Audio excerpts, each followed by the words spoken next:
I literally had 3 jobs when I went to work for Blue Cross and Blue Shield of Texas.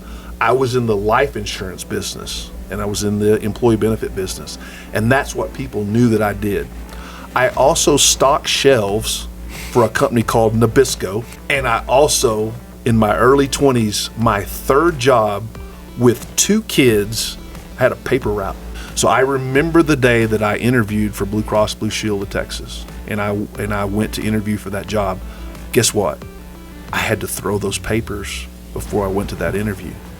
When my son was born, my 2nd child, I had to throw those newspapers before I took my wife to the hospital. And then I had to get up and do it again the next morning.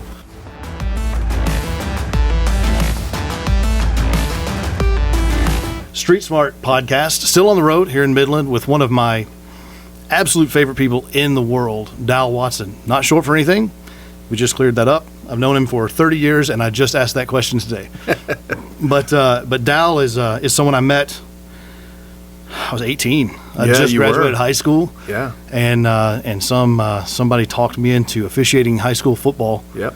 And you had already been doing it for a while, and man, you and a handful of other guys that just kind of took pity on me or whatever you want to say, but right. You kind of took me under your wing, and you become one of my favorite people. I tell people that when someone says Dal Watson, it just makes me smile. Well, and I appreciate that. Our paths have kind of crossed back and forth, most recently in an odd way over at the state baseball championships a couple of years ago, and I was screaming your name, and you ignored me, and that's cool. That's what I'm supposed to do. You were there to umpire the game. That's right. I knew what you were doing. I was like, I don't know anybody from these 2 teams, but there you were. But there's someone yelling Dal, and there I was. I'm everywhere, man. I'm like bad news. But I'm really excited. Like I was telling you earlier, you and I have known each other for so long. Yeah. And I kind of know your story, but I don't know your story. And so it's going to be interesting to kind of hear how we got to where we are today. Sure. And I'm excited to hear it, and I don't care if anybody else listens to it. It's maybe something. My kids will listen to it. I've got 3 kids. Whenever I interview people, you always know at least you're getting your immediate family, if for no other reason than to pick on you about it. Right, for sure. And I'm down with that. But yeah, and I'll make my wife listen to part of it, enough of it that it registers a listen. Right, there you go. But let's start, in the beginning. I mean, were you born here in Midland and raised here and all of that, or actually born and raised in Odessa? So I've got to go. Yeah. No, like so many families in West Texas, the energy industry brought my family here. My mom's side of the family was from Johnson County, so around the Cleburne area. Mm-hmm. My granddad grew up. My maternal granddad grew up in a little town called Godley, Texas, which is just right outside of Cleburne, but in the same Johnson County. So kind of south of the DFW area. Yeah, south of Fort Worth there. And he moved out here and basically did anything and everything you can do on a drilling rig. A lot of his photos and things that remind me of him. He was like a second father to me. He was a great man. And for what I understand, he was a really good athlete. As the story goes, and I've not been able to confirm, any of this, that way back in the day, he was born in the late 1910s, right? And he was a pretty good athlete, and possibly had an opportunity to play professional baseball. But obviously back then, coming out of the Depression, things like that, professional baseball is not like what we witnessed last night between the Astros and the Rangers in Game 7. Thanks for bringing it up. It was a remarkable game. Hey, good for the Rangers, man. They've been back in a long time, and maybe this time when they're one strike away from winning it, they won't blow it. Yeah, well, it was a great series. I mean, I think I mentioned to you, I ran into a guy, we were watching the game, and I said, how ironic is it that the visiting team has won every single one of these games? And he kind of stopped him in his tracks, and he was like, wow, you're right. And I'm like, when you told me that, I'm like, who doesn't notice that? Yeah, sure. Good grief is blatantly obvious. But yeah, for sure. But so the energy industry brought my granddad out here. And that's your mom's dad? That's my mom's dad. Raymond Bowling was his name, great man. He retired later on in life, and he and my grandmother, they never missed a game. of myself or my two younger brothers. They were always there. They always had a supply of Super Bubble gum. It didn't matter if it was the regular flavor, the apple flavor, the grape flavor. Sure. All of them lose their flavor about at the same rate, exactly. So it doesn't matter what flavor. So a lot of times I felt like my grandmother was kind of like the team grandmother, and they just loved coming to watch us play our whatever sport we were in, and that sort of thing. And so we actually we ate at their home probably about 50 Sundays out of the year. We would, if my math's right, that's only about 2 weeks you're missing there. Yeah, and we would go to church, and then we would either go home with them after what we call big church or Sunday school, and that was all dependent upon whether or not the Dallas Cowboys played at high noon. So it was a guaranteed we were going to go home after Sunday school and miss big church, if you will. I tell you what, man, around here, if the Cowboys are on at noon, that big service get a little scarce. Yeah, for sure. But obviously that was back in the day, Texas Stadium, where obviously they cut a hole in the roof so that God could watch as well, That's right, and that sort of thing. Of course, I was actually somewhat depressed when they blew that thing up. I know. I got to call crazy? a high school game in there, and I was like, and it gets remarkably cold in that stadium. It does. It was unbelievably. I was like, does. how does it get this cold? But it doesn't let any. It lets all of the hot air out, Right. and just keeps all of the cold air in. For sure. And then obviously Tom Landry was the coach. Sure. Just love that man for all that he stood for, and he's one of the icons of My dad NFL still coaches. doesn't recognize any other coach. Right? Yeah, it's the guy. For sure. But so that was kind of the what brought my mom's side of the family out here. My dad's side of the family was from in and around Young County. It's amazing I know all these counties, but he grew up in right outside of Graham, Texas, somewhere between Graham and Possum Kingdom, and then my grandmother my grandma grew up in that same area. So they had some family that came out here. They had some family that was some lease operators, some of the gentlemen, and so they came out here, worked all their many years. He worked for BP Amoco, was able to accumulate a pretty nice retirement, and they moved back to that area. So like so many families, the oil and gas industry draws them here. I can remember when my kids were growing up and they didn't necessarily understand the ways of this area. They're like, well, why do some people are in the oil and gas and other people aren't? And I said, look, whether you are a teacher, a policeman, a fireman, a mayor, whatever, or you're in the oil and gas business, everybody out here is somehow, some way in the oil business, either directly or indirectly. They're absolutely affected by it. Oh, absolutely. Up or down. Absolutely. And so we've seen those highs and lows over the years, and it's kind of funny. I'm of the age now, I'm 57. When the guy says the oil prices will never go below X, Y, or Z, you better buckle up, because it's gonna get. No, I mean, I lived out here until I was 33, and I remember watching my dad have to auction a business off. Yeah. And and those are things. I was 8 or 9 years old when that happened, and those are things you're like, you remember that. Oh, for sure. And you're like, okay, well, I never want to be in business for myself at all, but it's interesting, and that's one of the real drivers for this podcast, is just that I've been around so many entrepreneurs in my life, and West Texas, Midland in particular, is almost a hub for it. I mean, there's so many creative people out here, centered generally around the oil and gas industry.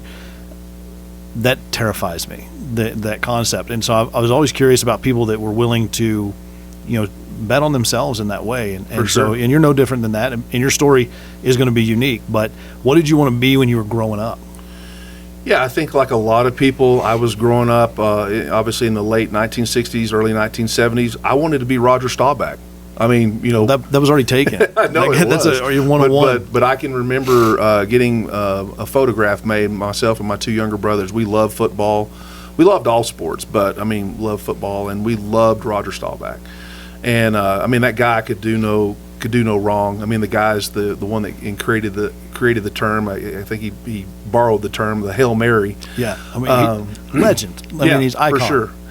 And then, no respect if Danny White's listening to this, later in life, and then you have Danny White that's got to come in, and he's got to play second fiddle to what Roger Staubach And Danny did. White was a legitimately good quarterback, but he was not Roger Staubach. No, he wasn't. And when you're on the Cowboys team, you have to be Roger Staubach. You do. Or whoever. And then that late, come from behind, Hail Mary, come out of nowhere. And, fast forward to, the early 2020s, we kind of have that in a guy named Patrick Mahomes, who happened to go to Texas Tech. So, which is near and dear to both of our hearts. Yeah, for sure. And Patrick Mahomes is our one. Like, he replaced Zach Thomas. Yeah. As our greatest player to ever come out of Tech. Yeah. And I mean, I think name another player that this early in their career you're like, well, he's a Hall of Famer immediately. Like, he's already could quit tomorrow and be a first ballot Hall of Famer. Unreal. Oh, absolutely. And I remember watching him at Tech and thinking, I mean, he's good. Yeah. But I think his greatness was, and I say this as a lifetime Tech fan, and you played there, so you can say it too. I think a lot of Tech's mediocrity kind of hid how great Patrick Mahomes actually is. Oh, yeah. Yeah, he's unbelievable. Well, and that's, I think, every week when you tune in, you're like, what's he going to do now? That's right. Yeah. I was not a Chiefs fan until he was on there, and I'm like, me neither. Well, then I'm mad. Like, I live in Houston now, and then I'm mad when they play the Texans game. Yeah. And I'm like, who cares about them? But Right. they're actually looking pretty good this year. Yeah. But so you wanted to be a football player, Yeah. and you did a lot of that. Did, yeah. Yeah. And so you played at Permian. I did. Oh, I almost threw up a little bit. But Old Midland Bulldog, you. yeah. I was reminded of that on that field calling a football game one night by Coach Quisenberry of Lee High School. Right, there you go. Sorry, Legacy High School. Legacy, there you go. I'm sorry about that. LHS. He said, you went to Midland High, I shouldn't expect anything. And I was like, oh, my God. But so you played at Permian. What position did you play? I played fullback and middle linebacker. So, and this was back during basically the same position on each side of the ball. Right. One defensive and one offensive. So we had some success in that program, obviously in the 1980s and that sort of thing. And they did a movie about it, didn't they? Yeah, some movie. I don't know if Book. people have There's heard often about it. a There's a book, book, right, some that's stuff like that. But no, it was obviously it was a lot of fun. My coach back then was a guy named John Wilkins. I thought the guy hung the moon. Sure. I mean, in all honesty, in my mind, there was, you had Tom Landry, then you had, and no one's going to supplant him. right. I mean, it's Tom Landry. But you had the great coach, at University of Texas at that time, at Alabama, Bear Bryant, that kind of thing. And then there was John Wilkins. And I'll be honest with you, I felt like he belonged in that category of coaches. I mean, he was, to me, a master motivator and was just a really, really great coach. He spent so much time on his craft. And the funny thing about it is, and you think about how long John Wilkins has been out of Texas high school football coaching, he still ranks in the top 5 winningest all-time head football coaches in Texas high school football history. That's now over 100 years.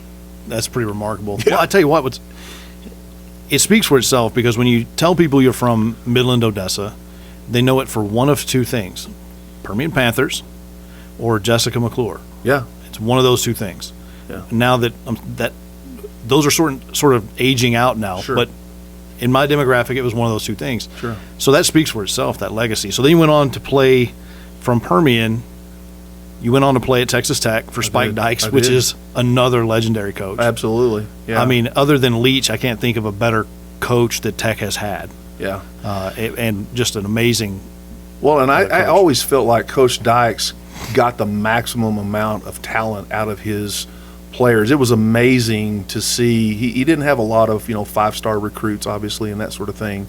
You almost have to do that at Tech, because Lubbock's not Austin. Yeah, it's not going to attract. For sure. It can. It's starting to attract more talent, but you have to do that. You have to be able to maximize what you got. Right, and then obviously Coach Leach, and he came along. Sure. And he forever changed the landscape of college football in general, and in a lot of ways, pro football. Oh, for sure. is running a lot of air raid type stuff. Look at all the coaches that have gone from the college ranks to the pro ranks, and his influence and his quote unquote disciples that he has helped coach. In fact, even Sonny Dykes, who is one of Coach Dykes' sons there at TCU now.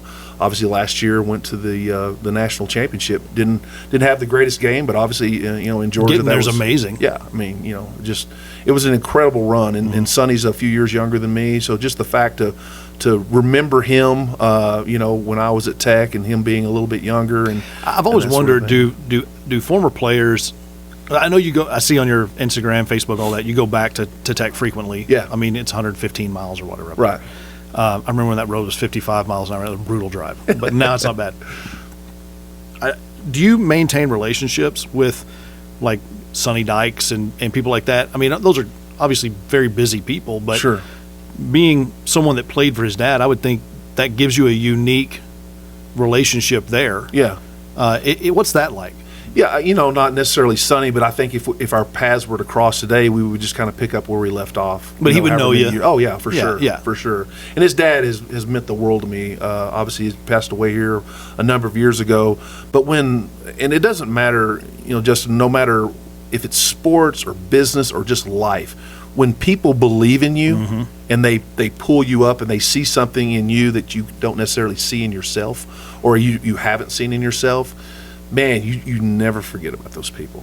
Well, ever. Going back to what I originally opened with, that's what you represented to me when I was 18. Because I wasn't taking that serious. Like, I didn't, until I walked out on a high school field and I was like, hey, man, that guy over there is getting paid. This is his job to coach these kids. Sure. And that was a revelation for me. And then Sure. you guys, I was talking to our friend Delvin Gwynn about it at the barbecue a month ago or so. And he was like, we saw that you could do it. Yeah. And, so we brought you along. And you're right, in sports, life, business, anything, that is immeasurable. You can't put a figure on what that means. And I just wonder how many times people miss that opportunity because of whatever reason. For some reason they just don't invest that time in somebody. Right. But I never experienced that with you guys. You guys were awesome. Well, I mean, I think we saw something in you that there wasn't a lot of new people coming into our hobby. Officiating you mean sports. new to the earth? Because I was pretty young. Yeah, you were, but there weren't a lot of 18-year-olds, 19, 20-year-olds that were interested in getting into something like that. Sometimes that interest comes on, later in life.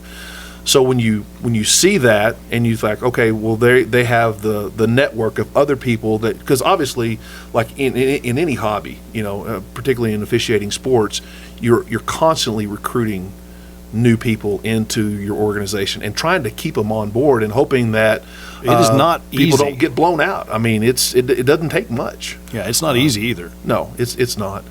I explained to people towards the end of my career, calling games like Odessa High Permian. Yeah. I'm like, you got to understand that the town at that time was 100,000 people. Yeah. 25,000 of those people would be at that game. Yeah.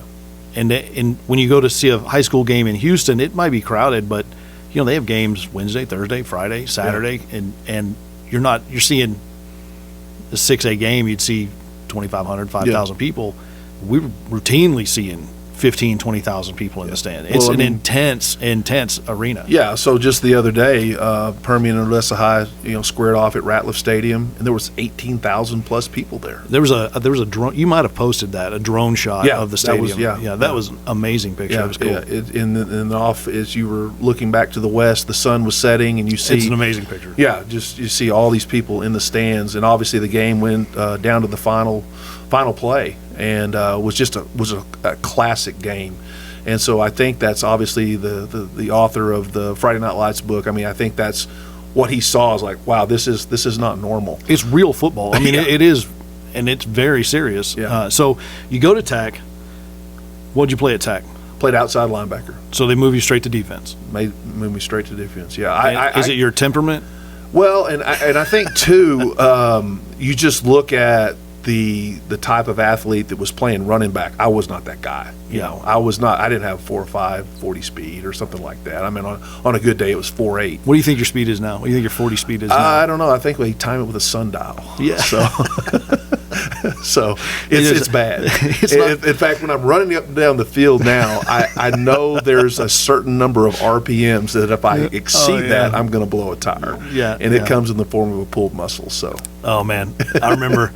We could go in some really personal stories that would mean nothing to people in this podcast, but Tim Wright decided he wanted to race in the parking lot in El Paso when I was still in my early 20s. Oh my and gosh. Tim's never been in the most agile. I mean, he's surprisingly agile for his shape, but he blew his hamstring out to the point it bruised. He fell. It was so funny. Yeah. No. So you go to Tech because you and I will rabbit hole down talking about old times, man. Right. It's amazing. It's amazing I've known you 30 years, honestly. It's weird to think about. It really is. More for you than me. But anyway, when you're at Tech and you're playing football, at some point did you think, man, I might do this professionally. I could maybe do this. Yeah, no, I never really allowed my mind to go down that path because here's the really incredible thing about this. Is this your jersey, by the way? This is my jersey, yeah, right over here. Is it game worn or is it It is a game replica? worn. That is from 1986. We played in the Independence Bowl against Ole Miss. Did we win? Yeah, we didn't win. We played a good game. Did you miss a tackle? I didn't play a lot that year. That was my sophomore year. I made my first. I made my living the first 3.5 seasons or 2.5 seasons on special teams, but that sort of thing. But no, obviously I had some teammates that went on to play in the NFL, and then I also got to play against some guys that are household names that people would know. We played against a guy named Barry Sanders. Heard of him? I've got his autograph sitting over there. How hard was he to tackle? Just go out and go out in an open field and try to tackle a deer. It doesn't matter if it's a small deer, an old deer, a fat deer, or a skinny deer. Just go try to tackle Just it. give it a shot. And an incredible athlete. And Barry, if you're listening, so we had a kind of a If you're listening, I'm surprised, but that would be awesome. Yeah. Don't be surprised. He probably listens every week. Yeah. Oh, yeah. But anyway, this was kind of a goodwill game that was played in Tokyo, Japan. Okay, and so how cool is that? Yeah, so we flew over there on the same 747. So we met at DFW. The teams rode together. Interesting. And so, like I said, it was a game that was predetermined before the season even started. And so the Oklahoma State Cowboys had the right-hand side of the plane, and the Texas Tech Raiders had the left-hand side of the 747. And, oh, by the way, the official band was the Grambling Band. So, as you know, in a 747, there's 2 stories. So the Grambling Band was upstairs in that second level. And so we went over and we practiced for about a week, and we had a game. And it was it's interesting they assigned a neutral band to you guys. And the cheerleaders the Grambling band was the shit, dude. I mean, they were awesome. Well, and the official cheerleaders were the Miami Dolphin cheerleaders. So go figure, we even threw in some professionals there. What an I don't know, odd thing, I man. know, but yeah, so that's kind of a keepsake that I have. So the coaches got to sit in first class there in the nose of the plane. Of course. Because I was a senior along with Tyrone Thurman, All-American from Texas Tech and a great Midland legacy. I remember seeing him play. I was in first grade. Continue. Yeah, but no, so since he and I were seniors, we got to sit in business class, and then all the underclassmen got to sit in coach behind us. Were you all the only 2 seniors? No, there was, I mean, so all of business class, the left-hand side of the plane. The other seniors aren't worth mentioning, just Tyrone Thurman? Well, Tyrone, Billy Joe Tolliver, Boyd Cowan, the list goes on. A handful of names that you'd recognize. James Gray, that sort of thing. But no, the thing that was so cool, we're in the middle section, so I'm sitting next to the aisle, then it's Tyrone Thurman, and then it's Barry Sanders. And so on the way over and on the way back, I'm sitting 2 seats from Barry Sanders. And I will say this about the guy. He was one of the most humble people I've ever met in my life. I remember sliding that piece of paper over to him and said, "Hey, Barry, would you give me your autograph?" Yeah, I mean, it was obvious he was going to be somebody. Oh, yeah. In fact, while we were in Tokyo, he was awarded the Heisman Trophy. He didn't even get to go. If I remember the story right, he wasn't even in New York to accept the award. He was given the award while he was in Tokyo for that particular game. What an interesting thing. Yeah. Yeah, So, I'm not surprised to hear you say that about him. I mean, talk about a guy like he left the game at the height of his athletic ability and career sure. Yeah. for whatever reason and offered no explanation that I remember. Just, I'm done. Yeah. And it's like, And he could. and he could. Yeah. And he had so much respect from everyone that no one really got mad about it. Right. You're like, okay, cool, Barry. Thanks for it. Well, and you think about if he had I think it was because he was the Lions. yeah, well, and it might be, Yeah, but it's one of those deals where, I mean, now Emmitt Smith, if I remember correctly, he's still the all-time rushing leader I believe he is, in the NFL. If Barry Sanders is with a little bit better offensive line, that record probably belongs to him and not Emmitt probably Smith, does not belong to Emmitt Smith. that sort of thing. I mean, the things he did with the line he had were unreal. Yeah. What an amazing experience all of that is. Oh, for sure. Just all of those experiences are just unbelievable. Yeah, and You ever look back on them and think, man, how did I get to do that? Yeah, and that's the thing that I appreciate so much about it was here's this guy, from Odessa, Texas, and you got this opportunity to go play these games and go to these places and meet these people. We played against Neon Dion, so Deion Sanders was a junior that Prime. Coach Prime.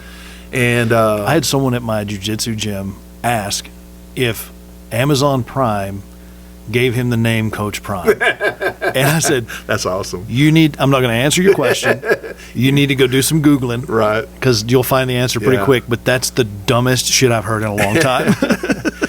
Well, he was a junior that year. And, of course, this is the thing. You didn't really know who these guys were because they hadn't reached the height of their fame. Right. But he was a junior that year, obviously had a really good game, played at Florida State. Obviously, he went on to be one of the greatest athletes to play not only professional football, Two-sport athlete. but Major League Baseball, and then what he's done at University of Colorado and all that. They got off to a fast start. I'm a Deion fan because you look at the guy and what he's done. It's really incredible. We also had an opportunity to play against a guy named Vinny Testaverde, who went on to play. For the Dolphins, if I remember right, or I may be off on that, but obviously he became the new Danny White. Yeah, at some point. Yeah, so he was a Heisman Trophy winner. Mm-hmm. We played him, in there at the Orange Bowl. That was where they played their games, was in the Orange Bowl. Mm-hmm. It did not go well for the Red Raiders that night. The final score was 60-10. Vinny did not. Vinny could sling it, man. Oh my goodness! And he had this guy named Michael Irvin on his team. I heard of that guy. Yeah, Brian Blades, Benny Blades, some other famous athletes. I'm sure I'm forgetting, but obviously those guys were loaded. Andre Ware was at the University of Houston. That's right. I forgot about that. At my time at Texas Tech, he won the Heisman Trophy after I graduated the year after. So, yeah, just a guy named Eric Metcalf. Eric's dad played for the Cardinals. Eric played for the Browns. So you had an opportunity to play against. Let me put it this way. I was standing over here on the sideline. They were out on the field playing, but I got to have a front row seat and that sort of thing. So and to a lesser degree, at a high school level, I got to be on the field with the likes of Roy Williams at Permian and Cedric Benson and all of those guys that were just game wreckers and just you could see at that level like you're so much more advanced. It's like men playing with boys, really. It really isn't fair. Yeah. So you graduate Tech. What was your degree? I studied mass communications, and be a sportcaster. Is that what your game was? Yeah. I mean, honestly, that's what I wanted to do. You got a great voice for it. Thank you. Appreciate that. Yeah. But no, I mean, I looked up to people like Brent Musburger, obviously Jim Nance, people like that hadn't come around, and that sort of thing. Al Michaels, we still see him on professional football and that sort of thing. And that was one of the things that was kind of cool when my son was going to Midland Christian. I think I was telling this before we hit record.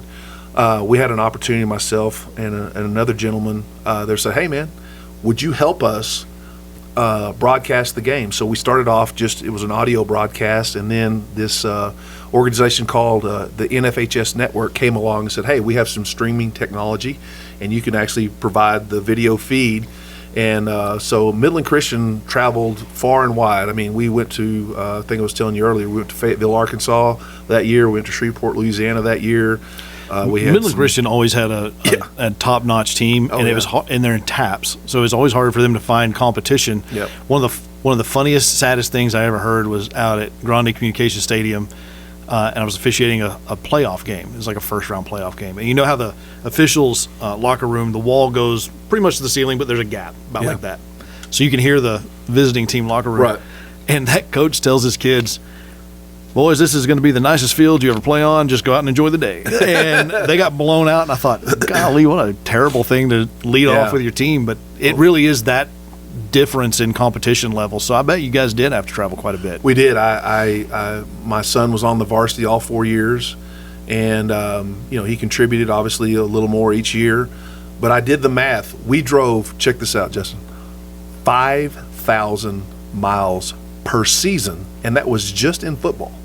I can remember being excited that we would only have to drive to Fort Worth or El Paso. Right. I felt like that was a win. That was a close game. Yeah, that was a win. So they would have to travel all over. It was basically a home game. Yeah, for sure. Yeah, for sure. So it's some pretty crazy things. And you stop and think about what families in West Texas are willing and able to do to follow their kids, and so a lot of times you have to travel.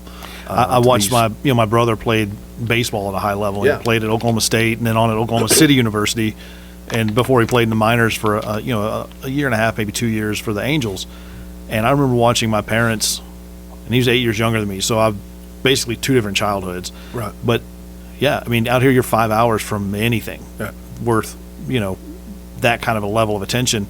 They travel all over the place just to get looks. Yeah, and you see this with the travel sports. A lot of families here drive 300 miles on a weekend. That's just one way for the kids to play soccer or volleyball or basketball or travel baseball or whatever it is. Earlier this year, I got to go to Phoenix with that kid that plays for Keller High School, Fisher. Yeah, and I was there for a full week in Phoenix with him. His mom was like, "Hey, do you want to take him?" I was like, "Sure."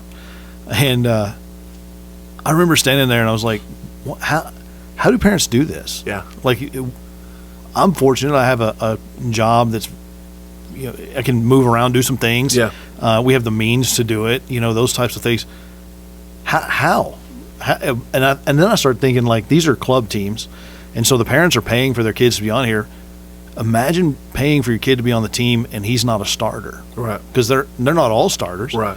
It's just really, really interesting to me. And it's honestly odd. Like, I don't have kids that do that kind of stuff, so for me it was like, whoa. Like, it's very eye-opening. This can't be cheap, No, it's not. I mean, it's a challenge, but that just seems to be the way. And talk about recruiting.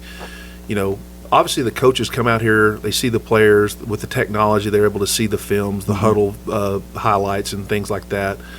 But these kids, in the summers, they're going to those universities. They're going to UT. They're going to Tech. They're going to A&M. They're going to West Texas State. They're going to UTEP. Wherever they're going it is. to camps. Yeah, and if you don't show up at those camps, you're not on the radars of those schools. And then you have either part-time or full-time coaches. I'm sure they have some classroom responsibilities as well, but they are the official recruiting coordinator for XYZ High School to help bridge that gap for all the student athletes, male and female, and all the different sports that they represent, to try and help those student athletes get plugged into different universities at the Division 1, 2, and 3 level. Crazy. It's way different than when I was in high school. I'm sure when you were also. I mean, you only had like 10 grades probably when you were in there. But anyway, so at what point did you go, you know what, man? Insurance seems like the life for me. I never, it's funny that you say that, because I got in the insurance business until I could find a real job. Yeah, so that was how long ago? 33 years ago. Yeah. I'm still looking for that real job. So, no, literally, I had a recruiter come to me. Back then, life insurance companies like Northwestern Mutual and Mass Mutual and MetLife, and the list goes on and on and on, had what they call career programs. And so they would come to the college campuses and they would say, hey, we want to recruit you into the life insurance business. We want you to do life insurance. We want you to do annuities. We want you to do estate planning and things of that nature. So that's kind of where I got my start. And then I learned, pretty early on that I wasn't very good at it.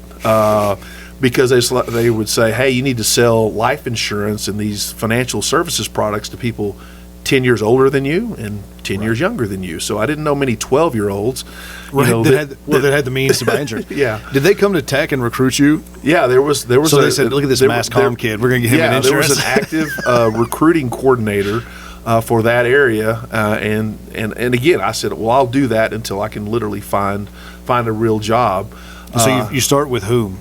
Started with Mass Mutual, okay, Massachusetts Mutual, and they had a tremendous presence in the Lubbock market. A guy named Jay Agan was the general agent. Had been there for many years.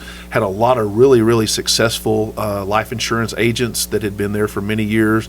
To this day, that are very plugged into that community, that are a vital part of that community, and that sort of thing. But it just wasn't my cup of tea. So I graduated and quickly moved over into the employee benefit arena. So you started with Mass Mutual. You hadn't graduated yet. Well, I just graduated college. Okay. And so I was in their career program, but I could see the writing on the wall pretty soon, that I was not going to be successful. I'm telling you, if you meet a really successful life insurance agent, that is a salesman's salesman.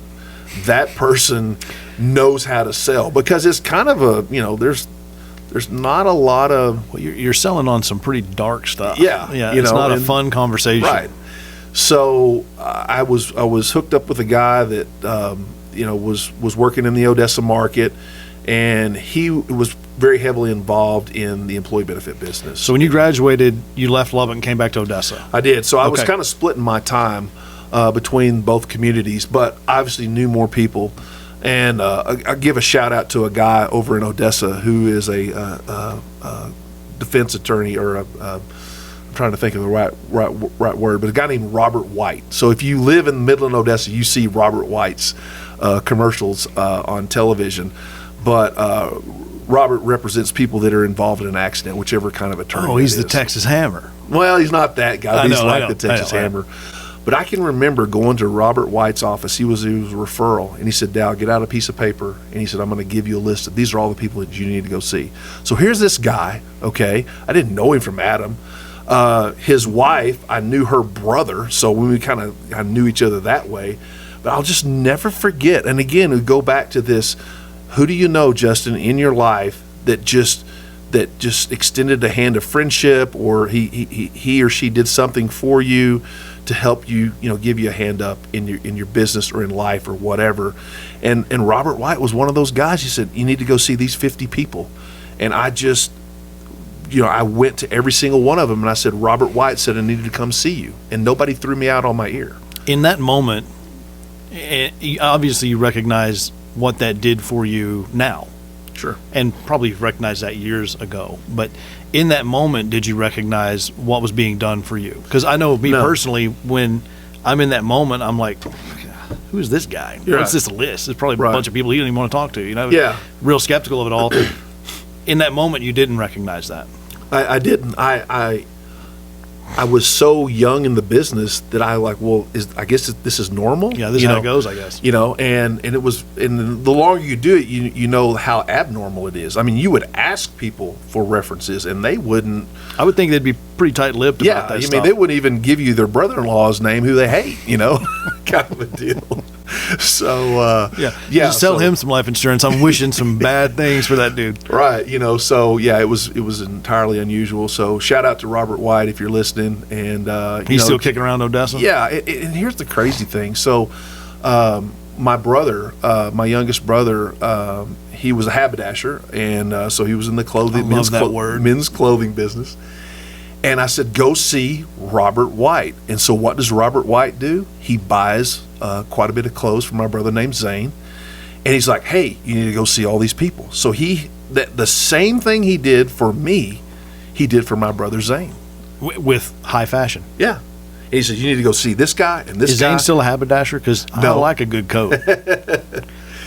He is a landman / in the right-of-way business. So he works with... he came over to the dark side. Yeah, came over to the dark side. Yeah, so he works with cities and different folks doing whatever landman and right away folks do. I can't even really speak to it. So that's not my thing. So, and that's I oftentimes wonder, in retrospect, years later, decades later, it's easy to look back and go, that was exactly what I needed in that time. And I just wonder how many times I missed that and didn't appreciate it for what it was. Yeah, for sure. And then that sort of gets lost to time. I wonder how many of those things I will never appreciate. Yeah. So I don't guess that matters a whole lot in the big picture, but it's always interested me. I have yet to come across somebody that in real time was like, man, that's amazing that guy did that for me. Right. Yeah. So. It's hindsight's always 20/20, and you see these little markers in your life. When somebody extended a hand to you, I would also give a shout out to a lady named Wanda Spears. Wanda was my manager and my boss at Blue Cross and Blue Shield of Texas, and I'm gonna tell this story, and you're probably gonna drop your teeth when I tell you this. I hope not. That's my moneymaker right now. And I'm not even making this up. Dude, I was so bad at the life insurance business. I have shown my kids how much I made each of the years, the first 5 years I was in it. And it was poverty level. Did you adjust for inflation? No, but like if you were to ask, it's still like it is like scary embarrassingly low. Yeah. I literally had 3 jobs when I went to work for Blue Cross and Blue Shield of Texas.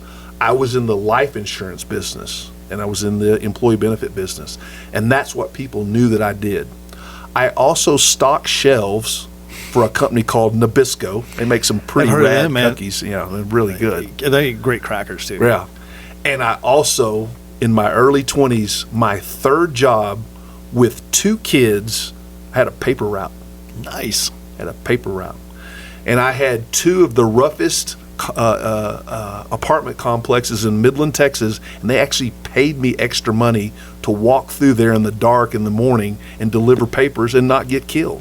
Hey, that's awesome. You know what? You went from playing football in Tokyo with Barry Sanders and flying near first class, to that. Yeah, how crazy. So and not to belabor that point, did you ever at any point think, what the heck has happened here? Yeah. No, it was it was a scary time. Sure. Again, married, 2 kids. And how old are you? I'm probably like 20. I'm in my mid-20s. Not doing super well. Yeah. But I played the game. No one knew. Like if you were to encounter me, I'll give you an example. The Walmart on North Midland Drive in the Loop here in Midland. I worked for Nabisco, again, as a part-time job, just extra hours and that sort of thing, with that store open, however many years ago that was. Forever ago. Yeah, so a long time ago. But if I had encountered you in that store, you would have thought I was buying Nabisco products, because I was not about to let you know that I was stocking those grocery shelves with the Nabisco products. And I can remember the door opening when I was collecting for the newspaper, and all of a sudden the guy on the other side of the door, we knew each other, but he didn't know I had a paper route. And it was very humbling and bordered on humiliating, but you still had to do whatever you had to do to provide for your family. I bet if you asked that guy if he's worth anything, he probably had a lot of respect for that. Well, he was pretty shocked. I'm sure. Yeah, I mean, they're like, if there's certain people, like I saw a guy yesterday. I voted early in the election, and he was one of my newspaper customers, and our eyes didn't meet. You're not supposed to talk while you're casting your vote and that sort of thing in the polling centers or whatever. But yeah, he would remember that. And so, and you certainly do. Oh, I absolutely. And you just kind of had to swallow your pride. Sure. And you just had to do what you had to do to provide for your family. And trust me, my kids know that story. They hate that story because they've heard that story over and over and over again. But that's the only reason they hate that story. Yeah. It's not because, hey, Dad was down for the cause. Sure. It's because they're tired of you telling them, you understand what this didn't happen overnight. Right. Like, yeah. I jokingly say that, your kids kind of feel like there's some clipboard that you as an adult, you go out there and you sign up for. And so shout out to David Arrington and all that he's done in his life, okay? You don't sign up to be David Arrington. You get up every day and you work your rear end off, and then if you're lucky and all the stars align, and I'm not trying to take away anything that David did or didn't do, but here's a guy who is uber successful, and you and I, having lived in this community, whether you live here or you just travel in from time to time, you know the names. Sure. Okay, you know the Aaron Marquezes, you know the Duke Edwards, you know these different the Scarborough, people. the Beals, the Calvins, the Mavies, all of those names. Yeah, so all these different people that have had uber success, and by the way, are some of the most philanthropic people that you'll ever come across. But they have those same stories, and that's what's so neat, is to hear the backstories about all these different people and how they were just this close to having to declare bankruptcy, or maybe they did declare bankruptcy. Yeah, in some cases, started businesses, failed miserably, and then did it again, and that is unbelievable to me, because that would happen to me once, and I'd be like, well, I guess I'm just going to work for somebody the rest of my life. Yeah. And what's going back to what you said about your kids, it's funny. I was asked by one of my daughters, because I work from home, and so they see me in there in my office every day, and she goes, how do you make money? Yeah. And I was like, what do you mean? And she's like, well, what do you do? I was like, what do you think I do? She says, I don't know. I see you, standing at your desk. I have a standing desk because I'm very healthy. But I actually really like that. But she's like, you're standing at your desk all day, you're working on your computers, and then you just get paid really well. Right, and I was like, is that really what you think I do? Yeah. And she's like, well, what do you do? And I was like, most of the time I'm researching something or a better way to do something or process thing. And then if something happens, I deal with it because I know how to deal with it, because I've done it for a long time. I have the experience to deal with it. I said, listen, I'm very fortunate because I've finally gotten to a point in my life where I'm no longer paid for my time. I'm paid for the value that I bring to the company, and I pray that everyone gets there at some point. But man, when you're working a real job, career type job, and then you're stocking shelves and you're throwing papers, did you at some point think there's no end to this? Yeah. Oh yeah. You're just at your lowest low. It can't get any worse than this. And this is just kind of, I remember this, like, dude, you and I are sitting here, I can visualize this. I can remember this dude. I go to collect for the newspaper, right? He don't want to pay me, right? And that's my money. It's not a lot of money, but it's my money. Yeah. He's in one of those apartment complexes that I'm getting paid extra money to throw in, getting because hazard pay to go. Dead serious hazard pay. I walk into his apartment and I say some things to him like, you need to give me the money for the newspaper, knowing full well he could have shot me in and of that moment, and I would have been in the wrong. I had no right to go in there. Sure. And I wasn't going in there to rough him up or anything like that, but I'm like, dude, I'm out here busting my rear end. Right. You don't know what I have going on. Exactly. You don't know why that money, what it means. Exactly. And it's kind of like it just snapped in that moment. So I remember the day that I interviewed for Blue Cross Blue Shield of Texas, and I went to interview for that job. Guess what? I had to throw those papers before I went to that interview. When my son was born, my second child, I had to throw those newspapers before I took my wife to the hospital to deliver that baby. Wow. And then I had to get up and do it again the next morning. It was just one of those really humbling experiences. And then when this lady named Wanda Spears, came into my life, and she's like, hey, we're gonna pay you $40,000 for a base salary, and then if you do well, we're gonna pay you another $40,000. We're gonna pay you $80,000. Dude, I had no idea. I thought to myself, I will not be able to spend it all. Yeah, isn't that funny? And then you have 2 or 3 kids, and private school and all this other stuff. You don't have a problem. Well, yeah. It turns out there's no shortage of things to spend extra income on. It's just for nuts. Sure. But yeah, no. I just look at that marker in my life about how things could have gone so south. In fact, I didn't think they could go any more south than that, but they could have, for right, sure. You still had jobs. Those could go away. Yeah, for sure. And then you get into this position where you don't know, come here from Sikkim, about what it is that you're doing. you know, and you just kind of figure it out on the fly. And that's kind of when this guy, we're sitting in here in this guy's office, this guy named Don Crawford. And the funny thing about it was, before I even met Don, before I even went to work for Don many years later, before he was my top salesperson, I got in my car one day. So I had this epiphany, right? And I can remember driving to Crane, and I can remember driving to McCamey and Iran and Rankin and just Wink all and of Andrews. the And all no these shortage different- of small towns. Yeah, all these towns around here. And I thought to myself, these people need health insurance. These people need employee benefits. And dude, I'm telling you, the vast majority of the time I would walk in and they would say, we have Blue Cross and Blue Shield of Texas, and our agent is Don Crawford. I was like, oh, okay. And then I go to the next place. I go to the school or the hospital or the county or the city or whatever. And it was the same thing over and over and over and over and over and over. I'm like, who is this guy? This who's is Don Don Crawford guy, right? Like E.F. Hutton. That Oh dude's my everywhere. goodness. Yeah, you know. Shout and out to E.F. Hutton, and a lot of people aren't going to know that reference. That's right. But you know, and then like I said, going to work at Blue Cross and Blue Shield, and you know, if you were to turn the camera around right now, you see all these plaques over there on the wall, okay, of these sales contests that I won. But the fact of the matter is, I won a lot of those sales awards because of Don Crawford, because he wrote a lot of business and he retained a lot of business. Mr. Crawford worked in this market in West Texas for over 50 years. And so you ask me, like, why do you still call it Don Crawford Right. and Associates?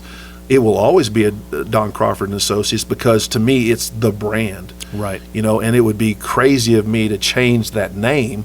Someday I may have to, may not have a choice, I don't know.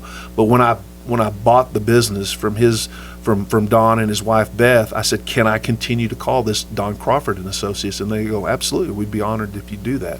Yeah. So you just kind of want to, like, I view myself as like, I'm just the manager of this thing. Yeah, I'm the owner of this business, but really I'm managing this reputation that he created over the course of 50 years. What a heavy responsibility. Oh, absolutely. And I feel the weight of that I mean, responsibility. you could change the name and remove some of that responsibility, but you Yeah. leaned into that, and Yeah. that's pretty amazing. Yeah. How long into your career did you start thinking, I think I might want to own this thing? Yeah, so he reached out to me in 2010. His succession plan had kind of changed without getting into a lot of details. And he just said, hey, would you be interested in coming to work over here? And I was in a position, I'd already left Blue Cross at that time, and I was in a position of transition, and was like, yeah, I'll come to work over there. And so he... Might as well. You have everyone's business everywhere. Yeah, So, and so he said, hey, and he made it abundantly clear to me. He said, look, I'm going to work for as long as I want to work. And I mean, he was just one of those guys. He didn't have to work. He didn't have to. Mm-hmm. He wanted to. There was something about getting up every work day and going to the office and helping people with their issues, their problems. So in his particular case, providing a solution to pay for healthcare expenses or dental expenses or vision expenses and that sort of thing. And so that's what he was all about. He thrived, and I watched him, you know, from a distance. I watched him, and that's what gave him his reason for getting up every day, and that was his purpose in life. And he did it until he was almost 90 years old. And just, you know, to this day, I was telling you before we hit record, I will still, even though he passed away a couple years ago, I will still to this day call and say, this is Dal Watson with Don Crawford's office. And I get right through.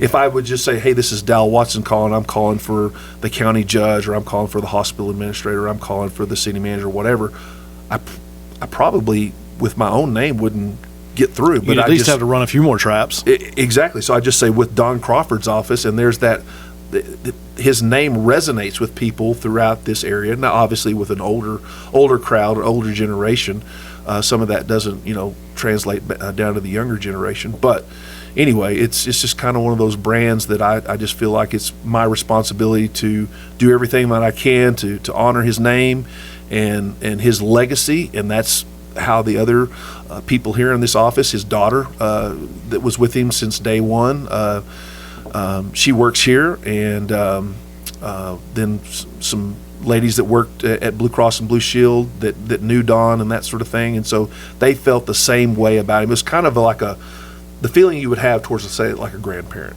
That's the feeling I think that we all kind of had towards him. And so when he asked you to come over, he said, "Hey, I'm going to work as long as I want to work, Yeah. but ultimately I want someone to take the business over, I assume." Right. When he said that to you, had you already been thinking about doing something on your own, or was that something that then you had to wrap your head around, potentially becoming an owner operator? Yeah. And how did you make that transition mentally? You know, Justin, I really couldn't allow my brain to go there. I was just so busy doing life. I was busy helping raise 3 children. I was busy helping them with their different station in life, whether it be their growing up years or their college years or whatever. We get so busy, and I think that's one reason why we can say, hey, we've known each other 30 plus years and it seems like we just met yesterday, because we've been so busy the last 30 years just living life. And let's face it, it is a grind, right? And you got to get up every single day and do what it takes to get to the next day and that sort of thing. And so yeah, I think I just never really allowed myself to do that. And then once I did buy the business, then all of a sudden, all I had ever been up until that point, I had never been anybody's boss. All those many years, I had always just been a salesperson. Now all of a sudden, I'm making decisions about payroll and 401k and building insurance and all these different things that I had a little bit of knowledge about, but didn't have a whole lot of knowledge about. So I just really tried to surround myself with the type of people and the professionals that you could hire, different administrators and that sort of thing, that could help me answer all these many questions that I'd never had to answer before. Yeah, and what a scary thing. Yeah. I mean, all of a sudden you're like thrust into this position, and you realize not only is your family dependent on these decisions you're making, is the people that work here are dependent on that as well. A lot of stress in that. Yep. So it's funny. I think a lot of people think that owning a business or whatever, there's a lot of freedom in that, and it can look like there's freedom in that. I can tell you from watching my dad do it for my entire life, pretty much, you're only so free. Oh yeah. You can't completely unchain from it ever. Yeah. And I just remember that, and it's an interesting thought when you go to work for Don with this idea of a transition plan, and you go to your wife and say, hey, guess what? This is what I'm going to do. Did you tell her, ultimately, we're going to own this one day? Or did you say, this is a good thing for our family right now, let's do this? Yeah, I think, a lot of that stuff was on the horizon. We hadn't talked through any of the particulars or anything like that. So it was just kind of this thing that was out there on the horizon. Almost didn't seem real. Exactly. It's so far away. Exactly. Yeah, and that sort of thing. And so yeah, you just, I find myself saying this more and more all the time. You don't know what you don't know until you know it. Right. And then all of a sudden throw in this thing called COVID. Nobody saw that coming. And just the curveball that it was for everybody, Sure. not just for me, for everybody. When did you take actual ownership of the company? 2019, January 1, 2019. So Just in time. Just in time. Yeah. Just in time. So, yeah. So it was Don a crazy. got you again. Yeah. So it was a crazy time. Sure. Obviously, because of our relationship with the healthcare delivery and that sort of thing, there was obviously a lot of people that had a lot of questions. Sure. And how all this is. There was obviously a lot of new rules and regulations from a federal standpoint about what insurance carriers and employers that sponsored employer health plans were going to all of a sudden have to be required to do. Yeah, it was like, have you ever seen the movie Groundhog's Day? Oh, yeah. And I don't know about you, but like Bill Murray, right? Mm-hmm. So about 20 days before he stops starting the day over, And he figures it out. right? You're about to go mad. You're sitting there in the theater and like, if you start this day over, If I have to see this one more time, I'm going to scream bloody murder. And then they did it like 20 or 25 more times. That's kind of like what COVID was. And you would go home, and this is going to tell something about me, but You go home and my flavor was Fox News, right? And so you'd go home and you try to watch and try to figure out what's going on in the world, not just in our nation, but in the world. Right. What is going on? And are we going to be able to survive this? We had this invisible enemy, if you will, and none of us knew what to do. It was the craziest thing. Sure. Yeah, no one knew, and it's created some circumstances that are extremely unfortunate as far as trust go. And going forward, it's similar to what you're saying about the purchase of the business so far out. Regaining trust seems so far out to me that I don't know when that happens or if that happens. Right. But it's interesting when you take possession of the company in 2019, you get a year and you're like, okay, I've got to figure out how to run a business and own it and manage people and do all this stuff. And then you get through that year, January, February, and then all of a sudden, now you obviously you're still learning all of those moves, and now you've got to learn how to navigate through COVID or a difficult situation that no one's ever navigated through before. How'd you do all that? Like, where were your sources of information, comfort, all of those things? Where did you come across how to get through that and also figure out how to run and manage a business? Yeah, I think, again, a lot of it has to do with the people that you align yourself with. So I'm smart enough to know. I think when early on in life, you want to have all the answers to all the questions that people will ask you. I always felt like I had to. Yeah. Even though I didn't. Right. Start talking but then you finally, by your late 20s, early 30s, figure out, like, I can't be that person. Like, that person doesn't exist. Maybe it's Elon Musk. I don't know. Man, that guy's pretty sharp, He seems to have an answer for everything, but I was definitely not him. Yeah, no one is. That's a one of one. So, a lot of the things that Don had established relationship-wise from his CPA firm or the banking people that he dealt with or whatever, like, my attitude was, if it's not broken, don't try to fix it. Again, I was very fortunate that his daughter, who had helped him with the business for so many years, to this day is is our office manager. And so I relied heavily upon her knowledge, not only about Don's business, but just about the business in general. She had a tremendous amount of tribal knowledge for you to lean on. That's great. Absolutely. So I think you want to surround yourself with the kind of people that can help you through those times. Obviously, in the oil and gas industry out here, and again, I'm in the insurance business, but I'm in the oil and gas business because that's who a lot of my customers are, right? But we got the double whammy, right, out here. And you saw that in y'all's business. Sure. There at Wildcat too, right? And so not only did you have oil prices plummet, what was negative 30 something for one day, $46 or something like that. At that point, when we were watching that, that's crazy. I started laughing. Yeah. Like, oh, okay, this is stupid. I had friends calling me going, that aren't in the oil and gas business. Hey man, should we buy some oil? And I was like, no. If you want to, go ahead. Right. I'm not gonna.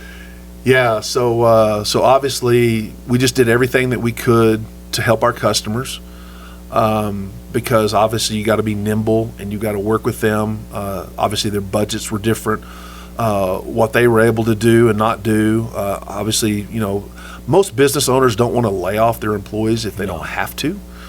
But you saw those decisions that they were making. So you kind of learn from your customers too about how they were addressing the situation personally. And we were all learning on the fly. Yeah. And that's again, you can go back after the fact and look at it and say, man, we made these mistakes. Yeah. And I think that it serves people well to be able to admit when they made a mistake. Sure. I think that's one of the reasons a lot of people are having, at least for me personally, a lot of the issues I have with sort of the ruling class. Just say you messed it up. Yeah. I'm fine with that. Yeah. You're a human being. Right. You didn't know either. Right. I'm fine with that. And Right. and it just seems like they're unwilling to do that. And in my mind, that is an abject lesson in failed leadership. Right. If you can't say I messed up, you're an ineffective leader. Yeah. Because no one expects you to get it perfect every time. Yeah.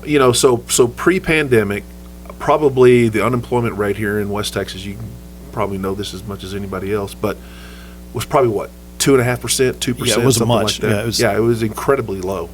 Well, And then, everybody came out of 2019 thinking oil's just going to keep skyrocketing. We're good to go. yeah, for sure. This is never going to end. Ha ha ha. And then It's never going to end again. Yeah. and then you go from having some of the lowest unemployment in the nation to some of the highest unemployment in the nation. And then fast forward to 2022, 2023, we're back down to 2.5% unemployment. I mean, like you see help wanted signs everywhere throughout West Texas. And if you want to giggle sometime, go out to our regional or our international airport or our spaceport. The space station? Yeah, it's the space. Spaceport, that's right. Yeah. But just to see the number of cars, and not only cars, but oil field related type vehicles that are in these parking lots. And those vehicles represent a worker that doesn't even live around here. Right. He flies in here. They staged that there for them to get in and drive, and he's going to park it there, Yeah. and the next guy's going to get in it. Exactly. And it's the craziest thing. And so it wasn't that long ago that I flew up to Denver, and on my way up there, you saw a certain segment of the population who was going home on maybe they had their 14 days on, and now they were going to go do their 14 days off, or however that works. And then on the trip back from Denver to Midland, Odessa, about an hour flight, you had a different group. The relief crew. The relief crew that was going to go do their 14-day on before they did their 14-day off, or whatever, or however that works. But yeah, it's a fascinating to live in this area. And when you, I think every time Ray Perryman, who's an economist, he lives in Odessa, but his think tank is down there around Waco in that area. But Ray Perryman, every time he speaks publicly, I go listen to the guy because he's fascinating to listen to. Because he's an economist, right? And he studied at Rice, and he's a brainiac. His IQ is off the chart. But just to see some of the statistics that he talks about the future of this area, because let's face it, if the shale game, if that hadn't come into play, this area would have continued to decline and decline and decline. But because of fracking, and whether you hate it or you don't, that has made for so many opportunities in our part of the world, and really around the world. And so it's just crazy to think about all that goes on here in this, say 150 mile region. It's amazing to think about how long this region's been producing at the level that it produces oil at. It's remarkable. Yeah. And It the technology really just is. keeps changing and getting better. And just making it more accessible. Yeah, and come to think, right now the Interstate 20 has been through here ever since the interstate system was started under the Truman administration in the 1960s. But at some point they're talking about maybe bringing I-27 that goes from Amarillo to Lubbock down through here. Okay, and then they're going to have this Interstate 15 that's been approved now, that's going to start over in Georgia. Is going to come all the way cross country, is going to be here. So all of a sudden you're going to have potentially, right, if everything lines up the way the stars are lined up right now, you could have 3 interstate systems rolling through this area, and it's just going to be. You'll probably live to see it. Maybe I'll be in the old live folks here to home. see it. I'll tell you that. But much. it's going to be, dude. It's going to be nuts. It will be crazy. It's will already be absolutely crazy. Yeah. So something interesting you said. You take over the business, and I think you're absolutely smart to say, hey, this thing's running like a top. I don't need to change anything. But then you said something also that kind of piqued my interest, and that was the name Don Crawford and Associates doesn't necessarily resonate with some of the younger crowd. They just don't know. Yeah. And as the oil field continues to evolve out here, you're seeing younger and younger CEOs and chairmen, and Aaron's one of them, and now Tripp is the CEO of Wildcat, just an example. Tripp's 30 years old. Yeah. Now, Duke knows that name. Sure. But Tripp doesn't. And so as the leader of the company, how are you sort of now, because you've got to try to grow into that segment, I would think. How are you doing that? And how are you showing them that, hey, this name has meaning, not just a guy's name? Yeah. Well, I think a lot of times your employees, because let's face it out here, because there is low unemployment, there's a certain expectation of what an employer will or will not provide, and they attribute a dollar value to that. So, and it's like, honestly, Justin, I mean, we kind of live in a bubble here in West Texas. It's an interesting place. So it's not like this everywhere, obviously, right? But out here, if you're not willing to provide, see, the employee benefits is just part of the overall compensation package. And then obviously when you have 2.5% unemployment, you know, a guy may be willing to move down the street for $2 or $3 an hour or whatever. But you're going to have to provide some level of employee benefit, be it, you know, just like medical insurance, dental, vision, whatever, or obviously the 401k, you know, that kind of thing. You'll never get an employee if you don't provide something. Exactly. Yeah. And so you're competing for that employee, and so it matters on all these different kinds of scales. So like what I said, you can't be all things to all people. The analogy that I try to use with business owners is, look, we're sitting at your conference table, kind of like we're sitting at and maybe it's a longer, wider conference table there, but you've got your banker, okay, you've got your CFO, you got your financial guy, you know, the list goes on and goes, your CIO, your CFO, the CTO, whatever, right? Me as a business owner, I just want to have the seat at the table or the guy that's making the recommendations for the employee benefits. That's all I want to be. I can't be all those other things that those other people are going to be. And I don't even want to try to pretend to be that. Now, when early on in the business, maybe I wanted to try to fake it till I make it kind of a deal, and be you know, put on airs and be things that I was not. But as I've gotten older and wiser, you just know, hey, I'm going to stay in my lane and I'm going to do what I do really well. And either you like my ideas or you don't, or you like this guy's or gal's ideas about how to approach it differently or whatever. But I will tell you, we have a customer that has been with Blue Cross and Blue Shield of Texas and is a customer of ours since the late 1940s. Oh, wow. Isn't that crazy? You know, they've never been with somebody else. Now, that's not to say one day they won't make a change or whatever, but a lot of Don's customers had been his customers so when he moved here, he was the regional manager in the Abilene office from 66 to 69. So when he moved here in 69, there are still a fair number of customers that have been Don Crawford and Associates / Blue Cross and Blue Shield customers for that entire period of time. And it's just crazy to think about, but it happens. Yeah. Have you seen where maybe longtime customers like that, when their kids come up, because it's very unique out here. Yeah. You have a lot of people that now I'm going to start a business. Have you seen any, like, hey, you need to call Dal over there? Yeah. They're good. I think, you know, that old adage of you get what you pay for kind of a deal. And if you want some nickel and dime thing, go for it. I'd be honest with you, I really don't want to be your agent because I don't want the angry phone calls from you at night and on the weekends and that sort of thing. So there's a certain level of product that we deliver here, and a lot of it has to do with Blue Cross or United Healthcare, you know, whatever. There's all different kinds, but you want to deliver this certain level of service. And for the guy out there or the gal out there that's running a business and they want to maybe cut corners or whatever, you just kind of graciously just step away. Right. You know. So and here's a funny thing, and there's a word for this, and I don't know what the word is. One of your million listeners will know this, right? But it's like, think about the term Xerox. It was commonly associated with the word copy. So, hey, would you go make me a Xerox of this, right, as opposed to would you make a copy of this? Or, hey, Justin, let's go get a Coke. Yeah. Okay. Well, what kind of Coke do you want? Yeah, I'll take a Sprite. And I remember one time when this lady goes, I got my Blue Cross and Blue Shield with Aetna. I was like, what? Those are two different companies. Yeah. But she associated her health care coverage to her Blue Cross and Blue Shield, but in her particular situation, that was with Aetna. That's what every American corporation wants to be. They want to be Xerox. They want to be Coke. They want to be Amazon or Tesla or whatever, right? Mm-hmm. Fill in the blank. That's what every company aspires to be, whether they know that or not. What's interesting about that, I interviewed a guy one time for a marketing position, and he had been in marketing with Red Bull. Okay. And during the interview, he said, "Look, here's what I'll tell you." He goes, "What is Red Bull?" And I said, "It's a drink." He goes, "Yeah." He goes, "When you think of Red Bull, what do you think of?" And I was like, crazy airplanes and things like that. He goes, right. That's not an accident.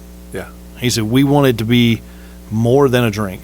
We want it to be a lifestyle brand. Oh, absolutely. And then I look at like the F1 cars and stuff, and I know what those cost, and I'm like, how many of those drinks are they selling? Good grief! Like they do all of that, yeah, with energy drinks. Like, it's weird. It's crazy. But you're right. If you can get to the point where you are the Xerox, I mean, then people just know you. Right. And it sounds like, to an extent, Don Crawford had kind of done that with his name, you know. And I think it's amazing that you kept the name, and I know that honors his family. Sure. But what's next for Dal and his journey? What are you doing now?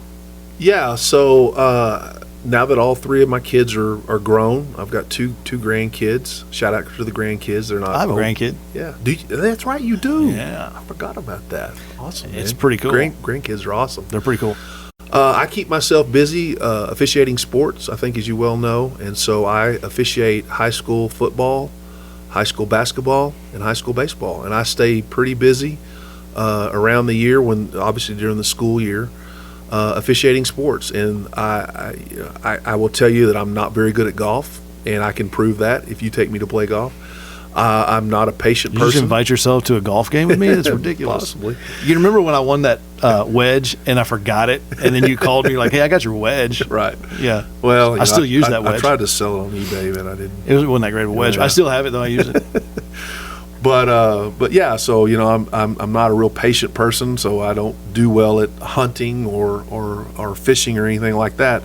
But I really thoroughly enjoy being around student athletes, being around coaches, being around the game, and it's just something that I one day when I'm too old, fat, and slow, which that day's coming quicker than I wanted to do it, I'll be sad, because it's been a lot of fun to participate in that way.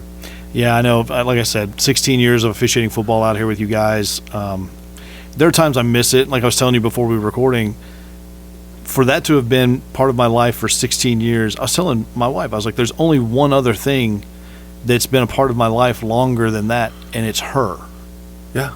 And it's weird to think that way. And so, and it's even weirder that to do that for 16 years, now when I think back on it, my last game was in 2010. Yeah.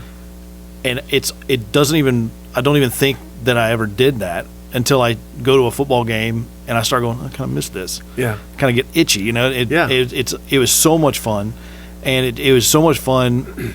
The game itself was fun, but being around you guys was the best. And again, like I said, the way you guys treated me coming in definitely impacted the rest of my life in the most positive way. And being able to keep a close group of friends, and you guys, we all stay in touch. And you're right, it's like we can go forever without speaking, and then it's like we never stopped. Right, we just razz each other on Facebook. Of course. And social media has made that stuff a lot better. Oh, for sure.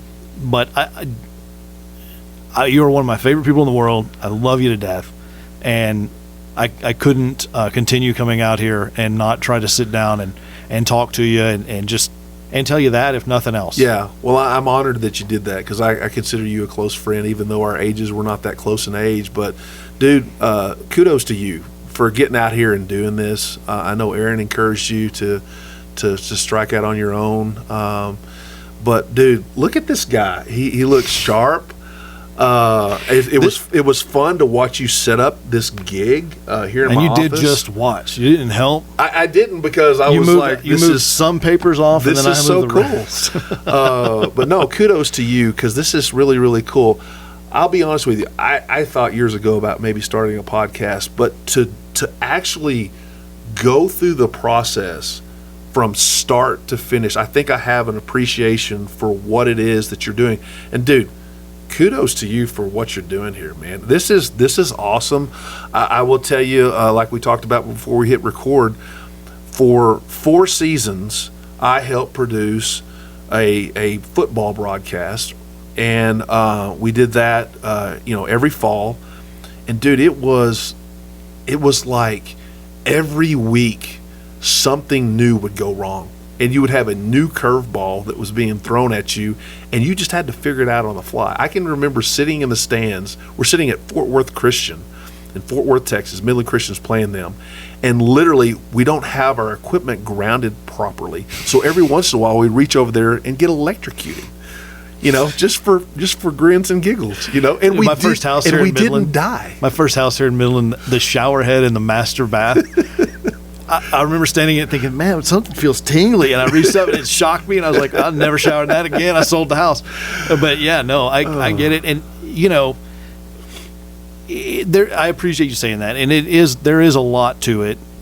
It's a process once you get it figured out. Now, I can't see my computer. And normally I like to set it up where I can see it, but it just didn't work out this time.